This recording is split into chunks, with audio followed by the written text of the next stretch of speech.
This is the Yanks Go Yard podcast with Adam Weinrib and Thomas Carinante.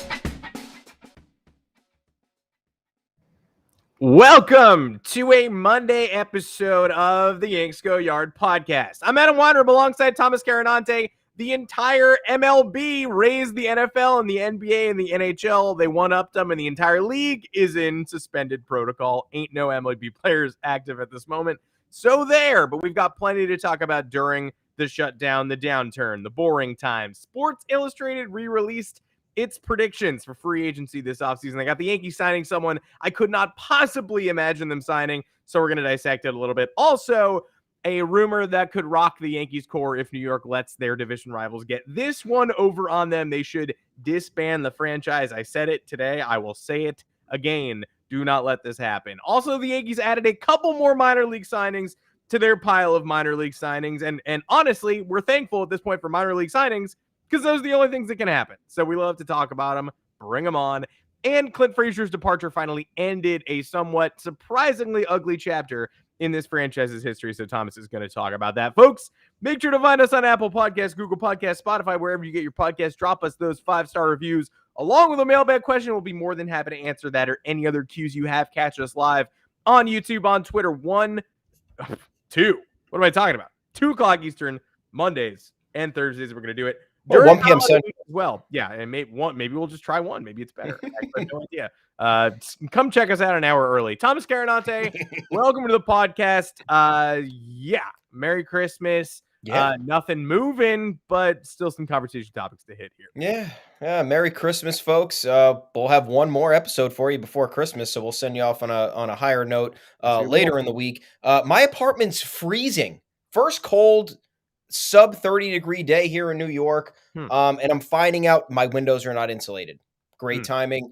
I got a heater that's broken in my bedroom, so really enjoying life, folks. If you want to come live in New York, just don't.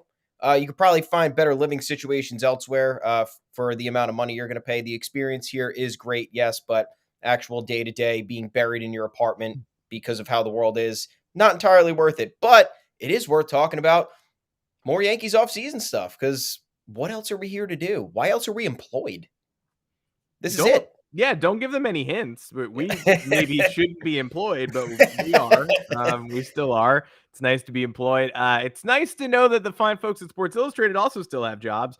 I'm not sure what they were going for in their latest update to their free agency rankings, but it's worth talking about, providing us content on an otherwise sleepy pre-Christmas post-Hanukkah Monday, snuck right in the middle of there. Nothing really going on holiday-wise. Yeah. Hope you're with your families. Hope you're safe. And in the meantime, click on Sports Illustrated's article and see some free agent predictions that sort of make you go, what is going on here? They re-ranked their top 25 because obviously some of the top 25 have already gone elsewhere. Some of them are no longer eligible to be discussed. And it is what it is. Goodbye to Marcus Semien. Goodbye to Corey Seager. It's no longer worth it to predict their destinations because they've already got destinations. So job well done. I don't know if SI nailed them or failed, but it's over. So they shoved some back end guys from the rest of the top 50 into the top 25, re-predicted. Very cool. They kept their Carlos Correa prediction on lock, which they had Tigers pre-offseason and Tigers mid-lockout, which is weird. The Tigers signed Javier Baez, and rumors emerged this week that Correa turned down a 10-year, $275 million deal from the Tigers. I don't think the Tigers are going over that, especially because they already got their shortstop. But if you believe that to be the case, Sports Illustrated, then that's what you believe. But that does color the rest of the rankings for me a little bit in terms of how much thought and process went into these. A couple people stayed stable. They say Freddie Freeman, Braves. They had him going to the Braves earlier. He's still there. Kershaw, they're sticking with the Dodgers. That's wonderful. They sent the Yankees Anthony Rizzo, who, sure, any one of us could predict that at this juncture. And they also sent the Yankees Zack Greinke, who I don't think was a top 25 free agent when the offseason began. I don't think he did anything to help his free agent stock in the postseason when he basically took the months of August and September off from pitching and came back as somebody who was very much barely available when the postseason rolled around and made a 1-inning start at Fenway, I believe the exact moment I believe the ALCS was over was when Zack Greinke made his teeny tiny start at Fenway Park, got whomped, and it was like, they don't have anybody else. This series is done. There's no other names to appear. I was wrong. Thank God.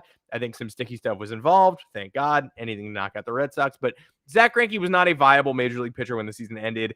He has never been a fit for New York. He never will be. He'll never want to be. He has no interest in trying to become a fit for New York. He hates the media in non-New York cities. He has social anxiety disorder, and this is the biggest stage in the world. New York fans have not been kind to him. Thomas Carinante, is there even I don't even know if I can't even be nice and say I appreciate the effort here from Sports Illustrated.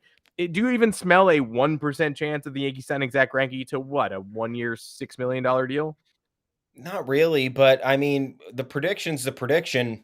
If we're talking about the Yankees making moves in recent years, if they want to change course and do this, it wouldn't surprise me based on what the front office is doing.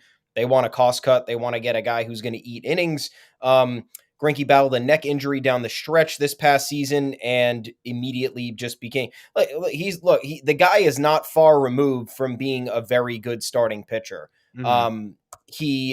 He still, I think he threw 170 innings this year. Yeah, 171 innings this year, even with that injury and not being available down the stretch. He made 29 starts, pitched in 30 games. 2 years ago in 2019, he was an all-star, 2.93 ERA, 3.22 FIP, a sub-1 whip in 208 2/3 innings. Going into his age 38 season, this would once again be a too little, too late situation for the Yankees. I think the only way that they even consider this is if his role is de-emphasized and he's just going to provide stability in the rotation and eat innings, get starts, maybe be a guy coming in and out of the bullpen. But that in that event, he would have to agree to that. I don't think he's going to want to agree to that in a setting that he doesn't particularly want to be in.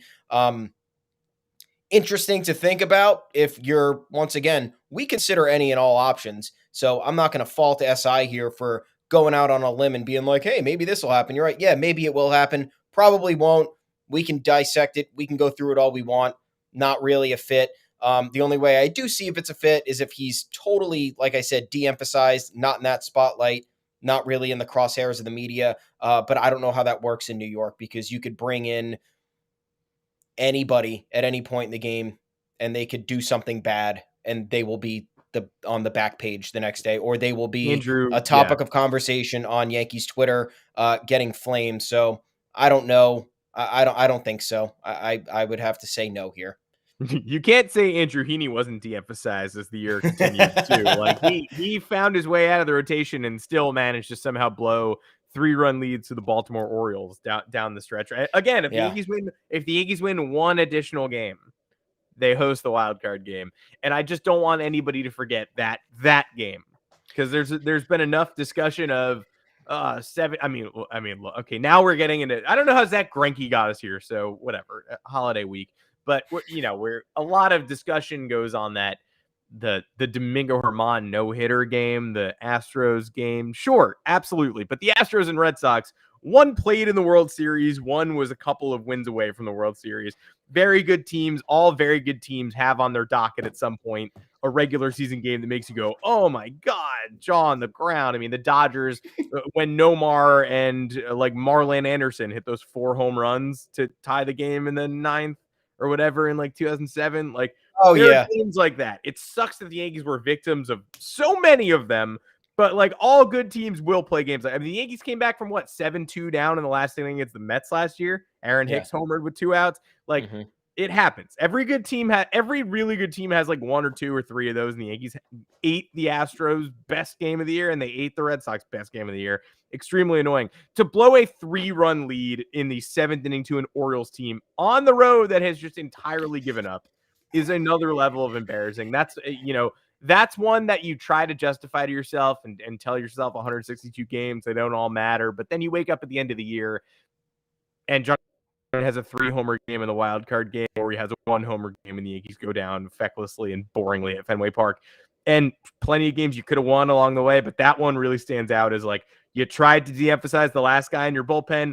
He made you eat your lunch. and you blew just an unfathomable game to the worst team in baseball. So you can sign Zack Greinke if you really want to, and you can say, well, you know what, if it doesn't work out, we'll shove him in the middle innings. He'll be an innings eater. It goes both ways. Like you said, he's going to have to, I mean, I don't know why he would want to do that. And I don't know why he would want to negotiate a contract with baked in failure, where it's like, you're probably going to suck in April and May. So if you do, you can be our sixth inning guy during, interdivisional Orioles games. How do you feel about that? He would probably say, I don't feel good about that. Your fans booed me for having clinical depression and anxiety. So I don't think I want to go there. Interesting ranking from SI, and obviously we are at the lockout portion of the offseason where we're like a week away from pitching Zack Greinke to the Yankees because we're bored as hell. But this was a genuine predictions article, and I think they missed the mark a little bit because it wasn't it was speculation, but it wasn't framed as throwing things at the wall. It was framed as, here's my expert opinion. I think Zack Greinke will be a future New York Yankee, which if it didn't happen at the 2019 deadline, it's not happening now. Nothing has ever been less likely to be the thing. The Yankees are more likely to sign Clayton Kershaw when the lockout ends than they are to sign Zack I'd Greinke. say that. Yeah. That'd be sick. I don't think it's going to happen. No. I was going through Kershaw destinations in my head earlier today just because I feel like I got to think. I mean, the Rangers are recruiting him, and it feels like a done deal. Dodgers, and I've seen people start to say, what about the Yankees? Don't the Yankees do that? Don't they usually sign the old over-the-hill guys? Yeah, they theoretically have in the past, but Kershaw's still he's 34. It's going to take $20 million to get Kershaw. I think Yankee fans would be rightfully outraged if they gave Justin Verlander's money to Clayton Kershaw. I think you got to watch the Mets. I think you got to watch the White Sox, who have objectively gotten worse this offseason. Don't need to go too deep into it, but Rodon is gone. Dallas Keuchel was bad last year. So where's the rotation help come in for them? Sign Rodon or sign Kershaw. I don't know. It's interesting. And then, the St. Louis Cardinals, I'm also thinking about. They just got to the playoffs last year in the arms of old John Lester and old Jay Happ. So what more is 3 years of aging Clayton Kershaw? And they've always had his number. So it's a fun little reversal in the same way of Kershaw joining the Giants feels completely out of bounds, but Kershaw joining the Cardinals, it's another career narrative wrinkle. It makes more sense than joining the Rangers as a retirement home at the age of 34. Yankees still not in that bucket for me. And I digress. You're just letting me talk about Major League Baseball. Again, go ahead. Look, what else is there to do? There is no news. So whenever a rumor crops up about some other team or some SI writer makes their predictions about who the Yankees are landing, we're going to get on here and say it's probably not going to happen. If you prefer better sports conversation, then I'm going to have to urge you to try the Knuckleheads podcast. If you like people rambling about sports and have less than no interest in a Yankee fan talking about Clayton Kershaw's destinations, then maybe you're an NBA fan. The Knuckleheads podcast, presented by the Players Tribune, brings on some of the best NBA players past and present to have totally unguarded conversations about sports, culture, and basketball nostalgia. It's hosted by former NBA players Quentin Richardson and Darius Miles. You know them, you trust them, and they're in their seventh season of doing this right. And believe me, they've got better guests than we ever have. We luck out when we get a guest every month and a half, 2 months. Otherwise, you're just listening to us rambling. This season, Knuckleheads have gotten Kevin Durant, Jason Tatum, Sue Bird, DeMar DeRozan. They are NBA vets who know their business. It was named for the on-court celebration they made wildly popular. And they're going to have unfiltered, hilarious, and surprising conversations with everybody in the basketball universe you'd ever like to hear them talk to. It's like playing NBA 2K with no fouls. That's the Knuckleheads podcast presented by the Players Tribune. I urge you to check that out if you like listening to our nonsense. TPT, check out Thomas's sweatshirt. We're all in. We love him, and that podcast is much better than ours. So we're trying to feed you directly there. Now we're done talking about wild speculation. Let's at least talk about a report that did emerge prior to, during the lockout. I like how everybody is just dropping everybody's got like 3 or 4 nuggets pocketed from pre-lockout that like every week they're like, genius. I guess I'll say this then, which is very helpful because otherwise we ain't got shit to talk about. So it's very helpful to have that on lock. What emerged last week? Freddie Freeman and the Red Sox. People started connecting them. Look, have the two camps talked? I don't think so. I don't know. I know nothing. But I do know that a couple of different people last week decided to be like, hey, Red Sox make sense for Freddie Freeman. Do they make sense for Freddie Freeman? That I don't know. I mean, they have Bobby Dahlbeck at first base, who was an above league average hitter last year with good defense. He's probably not their first baseman of the future. Tristan Casas probably is, and he's also available to be called up. He finished last year at AAA. He's going to be up by June if they want him to be. They went out, the reason to think Freeman is a fit is because obviously we've been saying don't let your prospects preclude you from getting good players. Red Sox shouldn't do that either. Same way we shouldn't be like, no shortstops because Anthony Volpe's coming. You can't say no first baseman because Tristan's coming. So be prepared. And the other thing is last year they pivoted quickly to Kyle Schwarber when they had the chance. They said, obviously they already have Bobby D at first and they go, oh, Schwarber's on the market. Great. Grab him. Who cares? He'll play left. He'll play first. He'll play DH, whatever. Get players, get bats. So that would lead me to believe that, with people making the name connection, you can't rule them out for Freeman. And then what leaked last week was that the Blue Jays camp had already touched base with him prior to the lockout as well. So that's another one that makes less sense. Vladimir Guro Jr. plays first base. I don't think you want to move him to a full-time DH at the age of 23. That seems like a bold move, especially since he was clearly playable at first last year. But again, teams in the division are getting smart and they're reaching out to superstars like Freddie Freeman. And if the Yankees haven't done it, as I said, I'm not saying they need to get Freeman. I'm saying they need to talk to Freeman if the Blue Jays are doing it and the Red Sox are at least connected to him. You cannot let him sign within the division. You can let the Braves do it. You can let the Dodgers do it. If you let the Red Sox or Blue Jays do it when they don't have a need, you have a need and they don't, your franchise should be disbanded. If you just let the Red Sox go from a B+ to an A+ at first base while you sit here with a D-, there's nobody there. It's Luke Voit and you don't want to play him. So that's all I'm saying.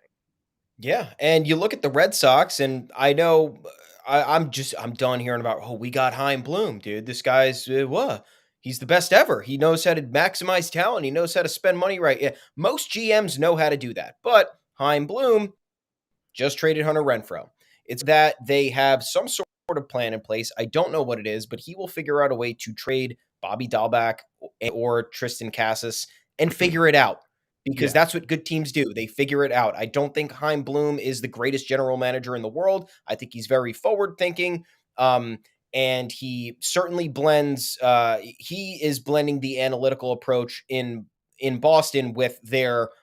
Boston just has a good feel for sports and personalities and larger than life, type individuals. So that's why it's the worst combination for us to have to talk about and deal with, because it is a Theo. It's not Theo Epstein being there, but it is of the same ilk. The type of thought process that goes into the rallying cry that is Boston sports.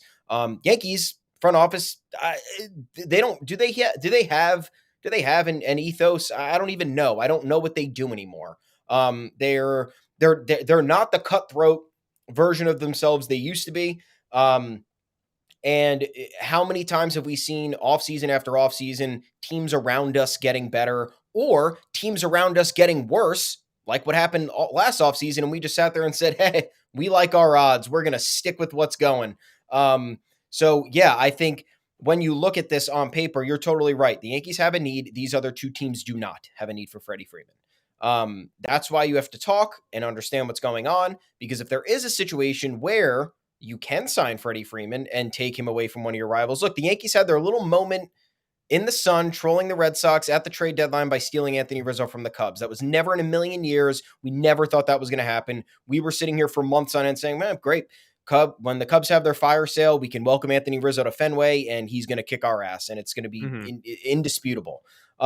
So the Yankees did do that. They had their one little moment and it didn't pay off because they ended up losing the wild card game to the Red Sox anyway. But yes, they did. You're looking at it this way. The Yankees can still find a way to pay Freddie Freeman a little bit more money than they might be comfortable with. I keep saying $200 million. I think that's the number to get him to sign on. And then you figure out a situation with Luke Voit. Teams are going to want Luke Voit. He's only making $5 million. If I could have it my way, Luke Voit would probably just be starting at first base, but that's just not the way it's going to be next year. I really don't think so. But to have Freeman go to a rival where they don't have a need, or they're just going to switch around and put better players at other positions, or they're just going to put really good players at other positions. I know it's not the greatest formula in the world, but it's a mental edge thing that we talk about all the time. The Red Sox getting Schwarber was like you weren't like, oh man, this is the end of the world. You were just like, oh shit, like this is gonna work for them because they're Yeah, they like, didn't forget. They didn't no, forget. we It's value like good baseball players. yeah. When we got Rizzo, it was like, Yeah. oh my God, are the Red Sox gonna just swing and miss this whole deadline? Yep. And when they got Schwarber, it was like, I don't know if that's the missing piece, but well, okay, that's a salvo. That's you shot back at us. You didn't forget to finish. Mm-hmm. And they figured it out because they're just like, great, left-handed bat. We could put him in the middle of the lineup. We could bat him leadoff. It doesn't matter. They see the options there. And then the Yankees do the opposite. They do weird things with players who aren't that good or players who haven't entirely proven themselves. You leave Gleyber Torres at shortstop for too long. You're playing Miguel Andujar and Clint Frazier constantly in the outfield. You're moving Tyler Wade all over the place. Absolutely. Gio Urshela is playing shortstop. Jay Bruce is playing first. So not what you need to be doing, Yankees. We got to be thinking a little bit ahead. We got to be thinking a little bit more in terms of otherworldly type players if you're going to do that with. If you're going to get a bat like Schwarber, who's going to be an immediate threat no matter where you put him, that's the move you do. You don't find space for Miguel Andujar, who can't really do anything that well. So Miguel Andujar, did you see his Dominican Winter League stats, by the way? No, are they good? Am I breaking this? Oh, are they good? No, they're not good. Good. 8 games, 5 for 31, 6 strikeouts, 1 walk, no extra base hits, 343 OPS, played third base in 4 games, made 2 errors.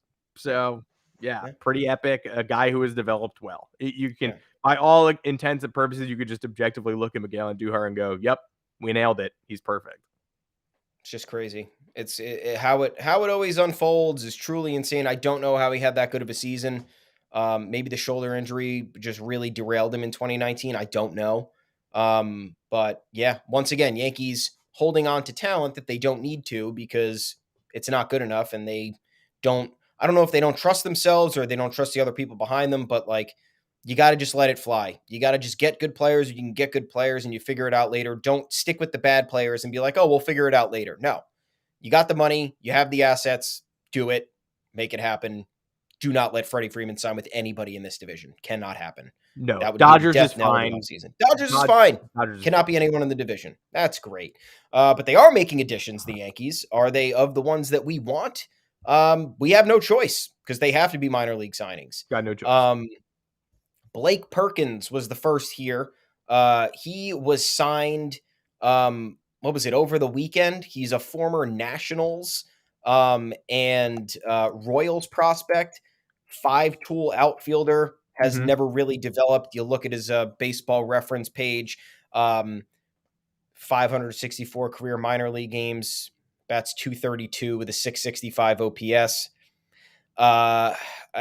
The combo of speed and I don't even know. I don't even know what the combo is here. I guess he came out of high school. He's still young. That's the thing. He's going into his age 25 season. So I guess you could technically say there is a chance for something to happen if the right guy gets in his ear or the right minor league organization can help thrust him in the right direction. But I don't know. I don't really know. I don't know anything about this guy. I don't know if this will ever pan out. Outfield depth at the very least. Okay, cool. Fast guy who seems to cover a lot of ground in center field based on some of the highlights that I've watched.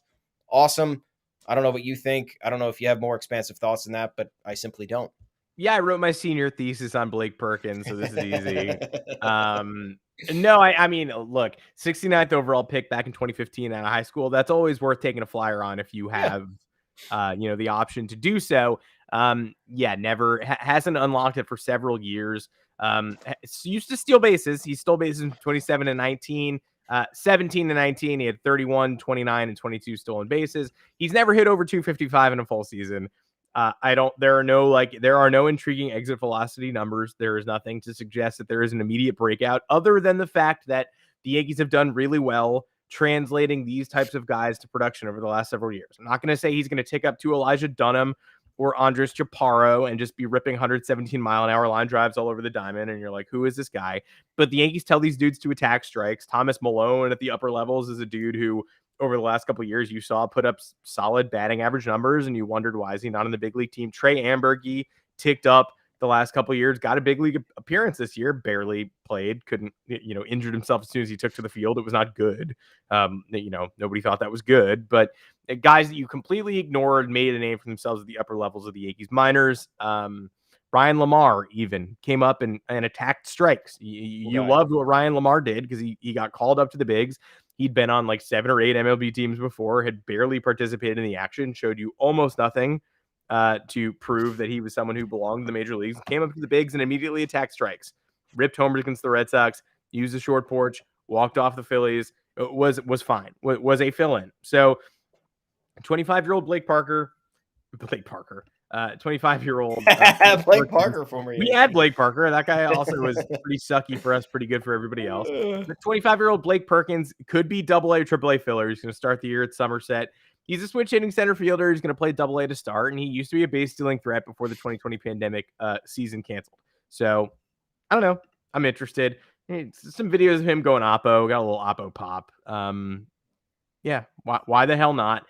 Perhaps more interestingly, the Yankees did add a defensive-minded catcher overnight. That is always something they need. I refuse. I have a cardinal rule. I am never going to shrug off defensive-minded catcher additions because I know, especially at the upper levels, it's extremely likely that even if this person doesn't break out or become noteworthy or make me think about him being Kyle Higashioka's backup next year when Gary Sanchez is gone, I do know that a glove-first backup is going to find his way into Major League action during the course of a season. Now, the Yankees did bring Rob Brantley back also, so it's quite likely that Rob Brantley is their catcher number 3. I'm not going to sit here and say that Brantley's already lost his edge as the third catcher just because we saw him last year get like 38 at-bats and hit 112 or whatever.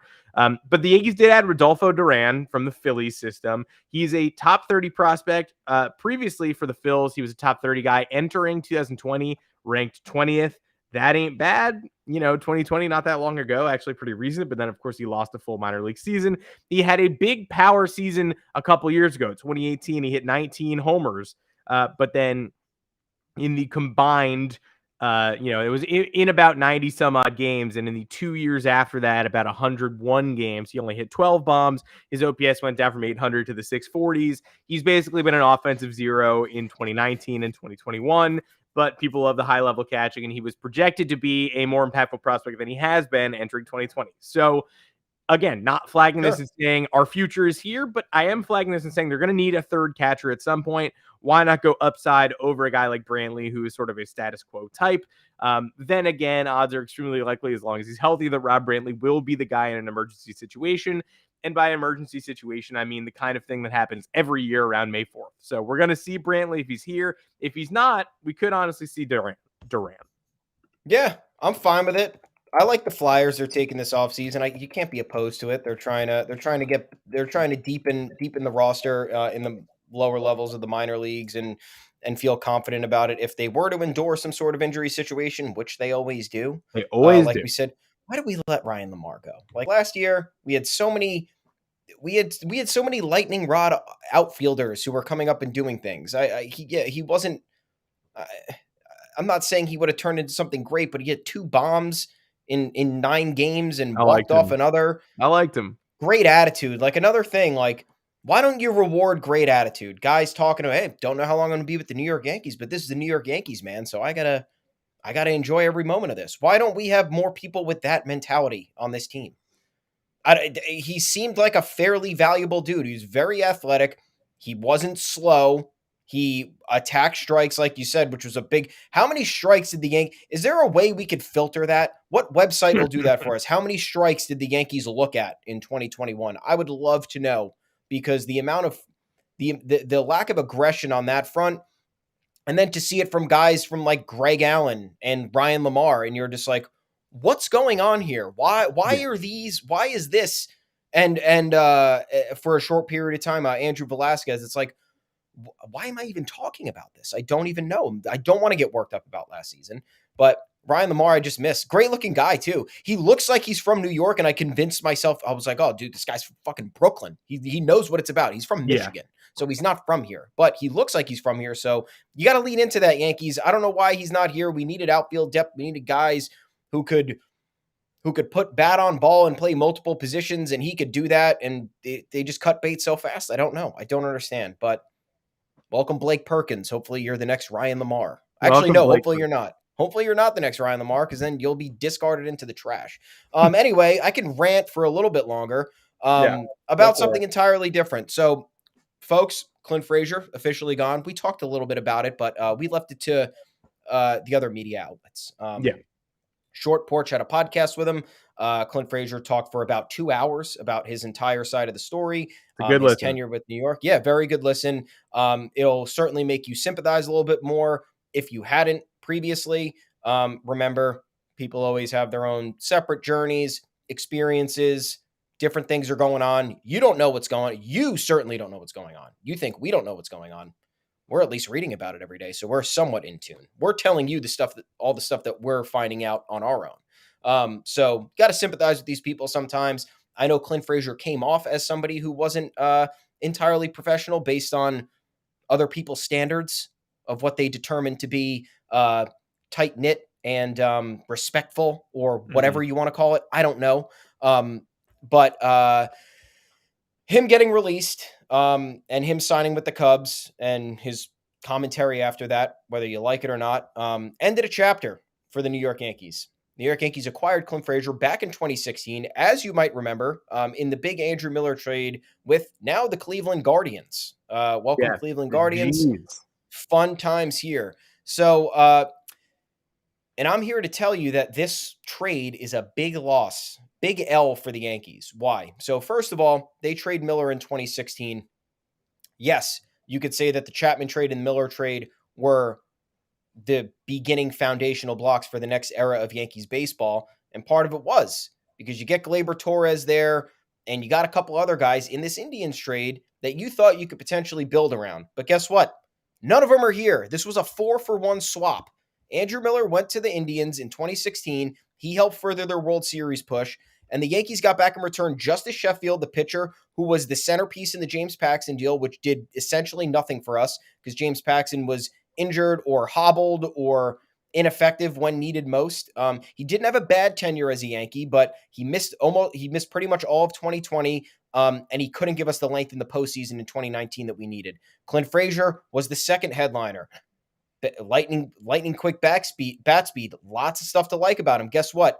Very disappointing tenure, whether it was his concussion issues or the Yankees not giving him the time that he needed, or Clint maybe not being as professional as he needed to be in some certain situations.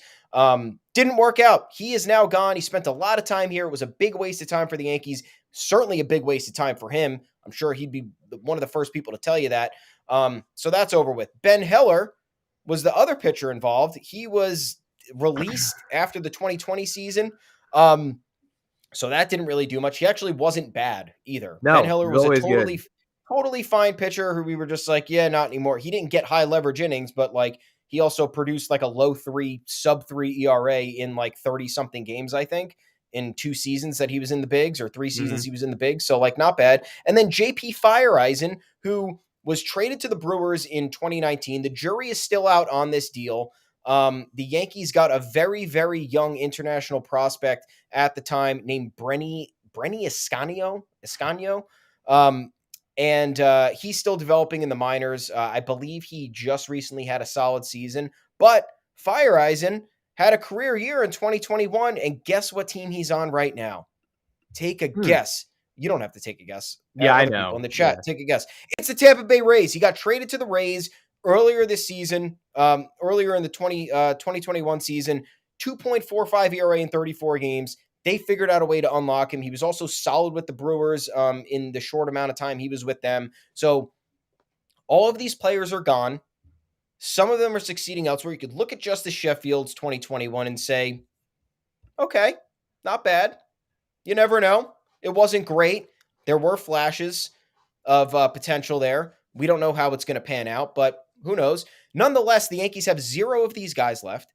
And the reason why this is the most concerning is because don't you think the Yankees could have used Andrew Miller during that 2017 postseason run? Don't you think Andrew Miller maybe piggybacking CC Sabathia in Game 7 of the ALCS in Houston would have maybe done us a good favor? Because Who came in after CeCe in that game? I forgot who it was. Immediate 3 earned runs. I'm going to look it up. Look it up right now. Either Yeah. way, you can look at Andrew Miller and look at the manner in which he was deployed in Cleveland during their 2016 World Series one with Terry Francona calling the shots. He was deployed any which way. 5th inning, 9th inning, 2 batters to get out of a jam. It didn't matter what it was. Andrew Miller was called upon to do it, and he did it. If the Yankees had that luxury in the postseason that year, I'm not saying they maybe they beat the Astros. That's one of the best. And he by the way, he was an all-star in 2017 too. I forgot the stats, but 2016 and 2017 by far 2 of his best career seasons. Yankees could have used that in 2017 instead of getting a bunch of assets and having not one pan out. It was Tommy Kahnle who was good in that postseason, but yes, he did. But wasn't he overused in that postseason? That's the other thing I'm trying to. Yeah, they all were overused. Yeah. So it's just frustrating because you look at it and you say, yeah, the Yankees could have used Andrew Miller. I know it was an unexpected season. We were not sitting there heading into 2017 being like, oh yeah, let's hang on to Andrew Miller because you never know what kind of run you're going to go on. But it really could have changed the course of how recent Yankees history went. And the fact, like I said, the fact 0 of these guys are here, the fact that 0 of these guys have provided us any value whatsoever. The biggest value we've gotten was what? Clint's 2020 season. Yeah, 2019 and 2020. Yeah. Epic. James Paxton. A combined 100 games, 90 games. That's the value we're getting out of this. And Cleveland got 2 postseason runs out of Andrew Miller or whatever it was. So yeah, bad. It was not a good trade. It's that dawned on me because I was like, who else was in this deal? Because I knew it was a 4-player deal. I knew it was Sheffield and Clinton. I was like, do we have any of the tertiary guys lying around? Like anybody going to pan out? Anybody going to do something? No. No. Trade's now 5-6 years old. Done. Doesn't matter anymore. We lost. Sucks. I mean, it even hurt in 2016 watching Miller lead the Indians to the Guardians. I suck.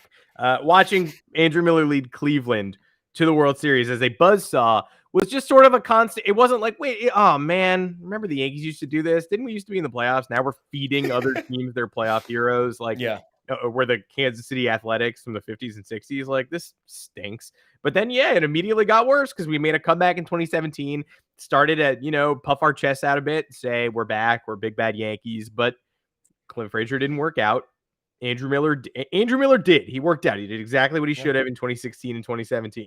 Clint Frazier didn't work out, ultimately gave us a half year of viable baseball, and that's one we loved him. And it's not his fault necessarily for the reasons it didn't work out, but he's no longer here. He's no longer on the team. Justice Sheffield was deployed to get a pitcher who also got hurt and gave us one good ALCS start and one terrible one. Fire Eisen now pitches for our chief rival, and Ben Heller's just gone. So Gleyber Torres hasn't developed the way the Yankees wanted him to. Aroldis Chapman is now back with us because we paid him money, so we've been saddled with that contract. There's not a single piece of the 2016 rebuild that you can look at and go, done, great, guaranteed, book it, part of the Yankees past, present, and future. Gleyber Torres is obviously the biggest part of it, but even his future is starting to wane a little bit. And that's why I hate when people see the Yankees sitting around 500 at the deadline and want them to blow things up just for the sake of blowing it up. Don't blow anything up for the sake of blowing it up. Don't blow up a 92-win team because you think you might be able to do better 3 years down the line if you're given the chance to personally pilot a rebuild. I wouldn't be upset to see anyone on the current Yankees go. You can trade anybody as long as you're getting better. Yeah. You can sacrifice anybody in deals to improve. But the people who are just like, shut it down, don't try to make the playoffs. Yankees should try to win 55 games next year. Okay, hotshot. You want Brian Cashman to lead a rebuild? I thought you hated that guy. Yeah. Like, the evidence that Brian Cashman can lead a rebuild is, it's not zero. We got Gleyber Torres, who was theoretically a part of our lives, and whose regression makes no sense. He got Clint Frazier and Justice Sheffield and some relievers who ended up on our division rivals. I mean, there's not a lot there from 2016. Cashman does better in shrewder deals. His best deals are small ones. His worst deals are blockbusters, both signings and in free agency. And so if you want, you think it's so easy to captain a rebuild, you want to sell everybody off the Yankees right now. Last time we tried it, we eventually got to the postseason in large part because of other people who had nothing to do with those trades other than Gleyber Torres. Now Gleyber Torres' value is already waning. You want Cashman to do it again? Okay, best of luck, buddy. Genius, baseball genius. Yeah, buddy. Best of luck. Yeah, buddy. Yeah, one guy who's I'm Sucks. specifically thinking about here. Yeah, it sucks. I know it sucks, but we got to talk about it because I suppress enough in life. I can't. Clint Frazier's gone. It makes me think about this previous stuff. You got to remember. You have to acknowledge, because then you have people who defiantly defend Cashman, or they are totally against him, and there's no negotiating. So I think this kind of sheds light on how you should probably stand. You should be a little bit more flexible in your viewpoints towards Brian Cashman. He's not the worst, certainly not really the best.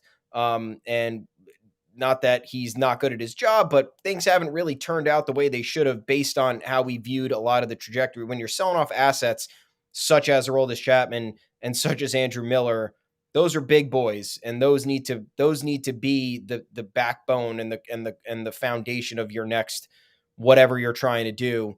And we just have Gleyber Torres to show from that. And he didn't work out at shortstop, which was supposed to be their long-term plan. So yeah, and maybe not for much longer. That is it for this Monday edition of the Yanks Go Yard podcast. Make sure to find us, folks, on Apple Podcasts, Google Podcasts, Spotify, wherever you get your podcast. Drop us a 5-star review along with the mailbag question. Mentioned that earlier. Please give it to us if you want to give it to us. That would be much appreciative.